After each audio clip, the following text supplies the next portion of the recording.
En vous trouvant auprès de ce méandre, monsieur de Villemorin, avez-vous vraiment l'impression de vous trouver justement dans les Landes?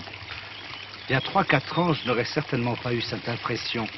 Mais maintenant que je m'occupe de ce musée de Marquez, je sais que je suis même dans un des paysages les plus intéressants et les plus particuliers des Landes. Je suis persuadé que la plupart des gens qui traversent ce pays se figurent qu'il est couvert de pins. Ce sont des pins qui défilent. Eh bien, ce n'est pas du tout le cas.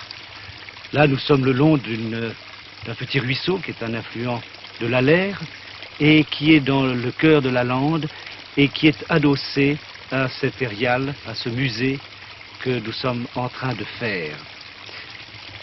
C'est un musée, comme vous voyez, très particulier puisqu'il se trouve dans la nature et il a quelque chose d'autre de tout à fait particulier, c'est qu'il allie les sciences de l'homme et de la nature. C'est véritablement la science de l'environnement qu'on est en train de montrer, l'environnement de l'homme landais.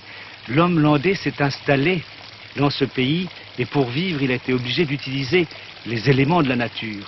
Ces éléments de la nature sont les plantes de la lande. Comment est-ce qu'il va les transformer? Eh bien, il va les transformer à l'aide de moutons. C'est le mouton qui va goûter ces plantes de la lande et qui va faire le fumier qui finalement leur permettra aux habitants des Landes de faire les cultures. Donc il y a là un mécanisme de jonction homme-nature. La nature apporte ses éléments, l'homme apporte son intelligence et sa technique, et ensemble, ils vont réussir à apporter les éléments, à combiner les éléments pour permettre aux habitants de vivre. Et l'exposition qui est installée dans les granges de cet érial montre justement cette liaison intime entre les choses de la nature et la vie des hommes. C'est vraiment l'originalité de ces présentations. On peut à peine appeler ça un musée, en tout cas c'est une formule tout à fait moderne et nous ne parlons certainement pas de botanique ou de choses comme ça, non. Quand nous parlons des plantes, eh bien nous parlons des plantes que mangeait le mouton, nous les montrons. Nous parlons des plantes qui servent à fabriquer la litière, ce sont encore les plantes de la lande et ce musée se termine par un sentier d'initiation à la nature qui replonge le public de la façon la plus naturelle dans la nature, qui lui donne un véritable contact avec elle et lui permet d'en découvrir les principaux éléments constitutifs. Donc c'est un peu une école à la Rousseau, si vous voulez, c'est un peu Émile qu'on promène dans la nature et je pense que à la fin de la visite, eh bien, les personnes un peu attentives auront véritablement un contact avec la nature des Landes et que lorsqu'elles continueront leur voyage, elles continueront avec une certaine intimité avec cette nature. Ce musée de plein air de Marquez, situé aux environs de Sabre dans les Landes, est l'élément essentiel du parc national régional qui en Aquitaine intéresse 24 communes tant landaises que girondines. Mais il s'agit encore d'un chantier.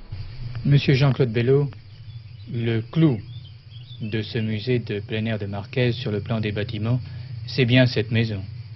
Il s'agit bien effectivement de cette maison, qui est une maison traditionnelle landaise, certainement un des plus beaux spécimens. Cette maison se trouvait à une dizaine de kilomètres d'ici, dans un quartier appelé le Mineur. Cette maison a été entièrement démontée après avoir été soigneusement numérotée et cette maison a été reconstruite ici en suivant les principes des musées scandinaves dans le domaine. Cette maison actuellement est, si on peut dire, hors d'eau, en ce sens que le gros œuvre au point de vue charpente est maintenant terminé. Il reste à carreler cette maison et à construire le torchis. C'est dans cet état que nous présenterons aux visiteurs ce bâtiment dans le cadre du sentier d'initiation au paysage landais qui associe à la fois la nature et le bâtiment d'habitation ainsi que le bâtiment d'exploitation, association en somme là aussi de l'homme et de la nature. Quand le public sera-t-il admis, Monsieur Bello, à visiter cet ensemble? Le public sera convié à visiter cette exposition à partir du samedi 1er août. Pendant le mois d'août, les visiteurs auront accès à l'Aérial de Marquez du mercredi au dimanche. Pendant les mois de septembre et octobre, le samedi et le dimanche uniquement. L'accès se fait par train à partir de la gare de Sabre. Cet accès est le seul autorisé à l'Aérial de Marquez. Et c'est d'ailleurs un plaisir supplémentaire puisque ce train est constitué d'anciens wagons qui assuraient les liaisons autrefois en traversant cette région. Très exactement. Le petit train qui allait effectivement de la gare de Sabre jusqu'à La Boire. C'était le petit train des résignés.